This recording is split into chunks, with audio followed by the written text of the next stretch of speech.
Esta semana no ha sido una buena semana. Ha habido muchas noticias malas. La primera, el asesinato de un sacerdote a cuchilladas en Italia. Un sacerdote que estaba haciendo una gran labor con los emigrantes ilegales y que murió precisamente a manos de uno de ellos. En la diócesis tejana norteamericana de El Paso han entrado en la catedral y han derribado una antigua imagen del Sagrado Corazón de Jesús. Se da la casualidad de que el obispo de esa diócesis fue de los primeros que, cuando empezó el movimiento Black Lives Matter, se puso de alguna manera, ¿no?, a favor, sin explicitar desde luego su apoyo directo al movimiento, pero sí a favor de pedir perdón por el racismo en la Iglesia y por la historia de supuesta opresión contra los indígenas por parte de los latinos, de los españoles que llegaron allí. Pero no solamente ha habido esto.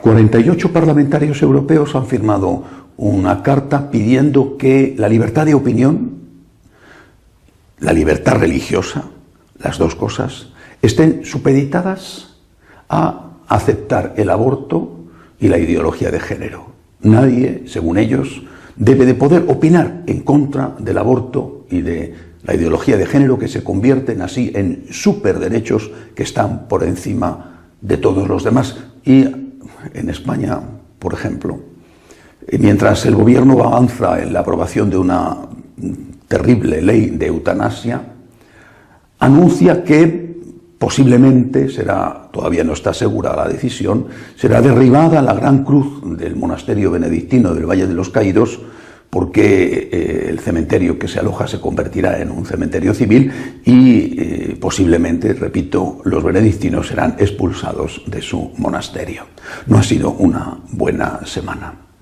Esta semana he tenido la oportunidad de leer un largo, interesante artículo de un historiador italiano, Roberto Pertici, que reflexiona sobre el porqué, después del Concilio Vaticano II, cuando se esperaba una gran primavera de la Iglesia, se ha producido, en cambio, un crudísimo invierno. Pertici, como historiador, da algunas pistas que no son, desde luego, palabra de Dios, pero que son interesantes. Él dice que la apuesta del concilio fue una apuesta de diálogo. El diálogo fue el gran eslogan, el gran movimiento posconciliar impulsado por los obispos y por el Papa Pablo VI. Había que dialogar con el mundo y con las ideologías reinantes, triunfantes después de la Segunda Guerra Mundial, el liberalismo y el marxismo. Había que dialogar. Para hacer ese diálogo, siempre según este historiador italiano, la Iglesia hizo una especie de desarme ideológico o desarme doctrinal. Por ejemplo, dejó de insistir en cosas que eran esenciales en su doctrina, especialmente porque molestaban a los comunistas que decían que la Iglesia era el opio del pueblo, porque hablaba de eso. Especialmente dejó de insistir en todo lo concerniente a la vida eterna, los novísimos, no solamente la resurrección, sino también el premio y el castigo ligados a esa vida eterna. La consecuencia, la tragedia, dice Pertici, es que aquellos con los que la Iglesia quería dialogar, cuando se pone a dialogar con ellos, ya no existían. Las fuerzas de la posguerra, las fuerzas ideológicas, habían evolucionado y habían dado lugar a otra cosa, que es lo que se llama la posmodernidad. Y la posmodernidad tenía una característica esencial que la diferenciaba de las dos ideologías anteriores, el liberalismo y el marxismo. La posmodernidad no tenía ningún interés en dialogar y no tenía ningún interés en hablar sobre la razón y sobre la verdad, porque la posmodernidad está basada en el relativismo. Y así, mientras la Iglesia se desarmaba para favorecer el diálogo, se acabaron las condenas, se acabaron los profetas de desventuras. Mientras la Iglesia se desarmaba, sus enemigos se rearmaban, porque eran otros, se rearmaban para poder acabar definitivamente con la Iglesia. Además, dice Pertici, se produjo una grandísima crisis dentro de la comunidad católica. Eso, según él, explica la gran apostasía de los últimos decenios del siglo XX y de lo que llevamos del siglo XXI. ¿Por qué? Porque al dejar primero de hablar de la vida eterna, en lo que se había insistido tanto antes, se deja de hablar y después poco a poco se niega, no oficialmente, pero en la medida en que se olvida, al final incluso se deja de creer en ello, pues fueron muchos los laicos que se sintieron engañados y frustrados. Si lo que antes era verdad tan importante ahora ya no lo es, lo mismo podemos pensar de otras cosas que ahora se nos dice que sí son importantes. Esto, repito, según el historiador italiano, fue una de las causas, o incluso la causa principal, de esa apostasía masiva en los países occidentales, singularmente, especialmente en los países europeos. Pertici dice que ante este caos, los dos papas de esa época, San Juan Pablo II y Benedicto XVI, que él considera que son papas conciliares, aplican lo que Madame de Staël decía que había aplicado Napoleón para poner un poco de cordura y evitar que la Revolución Francesa se destruyera a sí misma, sobre todo con los desastres de Robespierre. Había que frenar la revolución. Y había que frenar la revolución que se estaba haciendo no en nombre del concilio, sino en nombre del espíritu del concilio, que nadie sabía lo que era porque no estaba escrito, pero que se convirtió en el verdadero dogma posconciliar. Todo lo que no fuera según el espíritu del concilio ya no interesaba y había que acabar con ello. Pues estos dos papas intentaron frenar esta revolución permanente precisamente para salvar lo que se pudiera salvar del Concilio Vaticano II. No parece que tuvieron mucho éxito.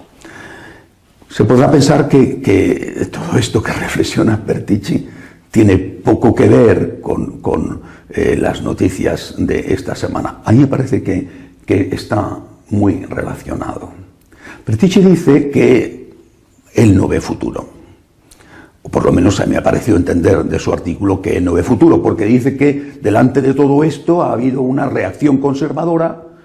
Esa reacción conservadora, considera él, le aplica una famosa frase de Tocqueville, considera él que esa reacción conservadora va a producir una hueste de fanáticos fervientes en medio de una multitud de incrédulos. Es decir, que o estás en la revolución permanente posconciliar del espíritu del concilio autodestructiva, o te conviertes en un fanático ferviente. Bueno, miremos lo que ha ocurrido esta semana. Un magnífico sacerdote asesinado por una de las personas que ayudaba. Una desgracia enorme. Un obispo que se pone casi de los primeros al lado de ese movimiento antirracista tan manipulado por muchos y que no puede evitar que sea su catedral una de las que han sido violadas. Un episcopado dialogante, de verdad dialogante, y que sin embargo ve cómo se aprueba una terrible ley de eutanasia, o se va a aprobar, y posiblemente se va a expulsar a unos monjes de su monasterio y derribar un gran símbolo del cristianismo, como es la mayor cruz que existe en el mundo. O incluso una Europa, paladín del diálogo, paladín de los derechos humanos, que ve cómo un sector de sus propios parlamentarios está reclamando el fin de uno de los derechos fundamentales, es el derecho a la libertad de religión y el derecho a la libertad de expresión. Nos hemos puesto a dialogar. ¿Y cuál es el resultado? Yo creo que no solo ha sido sacrificado un buen sacerdote, o no solo puede ser sacrificada una extraordinaria obra de arte, símbolo del cristianismo, como es una gran cruz. A mí me parece que lo que está siendo sacrificado es el diálogo. El diálogo está siendo sacrificado porque, por un lado, algunos creyeron ingenuamente que desamortizándose, es decir, quitando todo aquello de sus planteamientos, ocultándolo en un primer momento, no hablando de ello, poniéndolo en el desván, sus enemigos iban a dejar de ser sus enemigos. Y por otro lado, esos enemigos que ya habían cambiado, consideraron esta actitud dialogante como un signo de debilidad y pensaron que era el momento de acabar con su viejo y tradicional enemigo. El diálogo, lo digo sinceramente, el diálogo creo que es necesario. Pero el diálogo no es un fin en sí mismo, es un medio. No podemos decir, vamos a dialogar en un sistema permanente de diálogo, aunque estén saqueando nuestra casa mientras tanto. El diálogo con los terroristas, por ejemplo, en España, entre otros sitios, no era posible y no fue posible mientras los terroristas tuvieran puesta encima de la mesa la pistola. El diálogo tiene que tener condiciones. De lo contrario, repito, no es diálogo, sino rendición, que eso es otra cosa. Nos podrán decir que somos unos fanáticos si no aceptamos ese diálogo incondicional, ese diálogo rendición que calla con todo, pase lo que pase. Si no aceptamos eso, nos podrán decir que somos unos fanáticos. Lo dijeron de los mártires, sí. Era lo que decían de aquellos primeros cristianos. Aquellos morían bajo las zarpas y las fauces de los leones. Hoy nos dicen lo mismo. Si no tragas por todo lo que es políticamente correcto, eres un fanático. Y lo dicen los nuevos leones, los medios de comunicación al servicio del poder establecido, al servicio de eso políticamente correcto.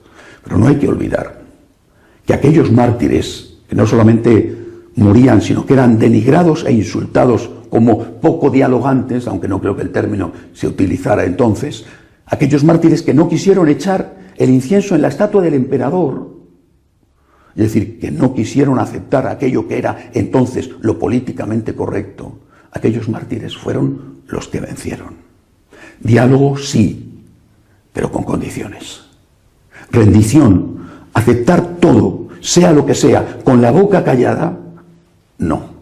Aunque nos llamen fanáticos y aunque nos echen a las nuevas fieras de los nuevos circos. Hasta la semana que viene, si Dios quiere.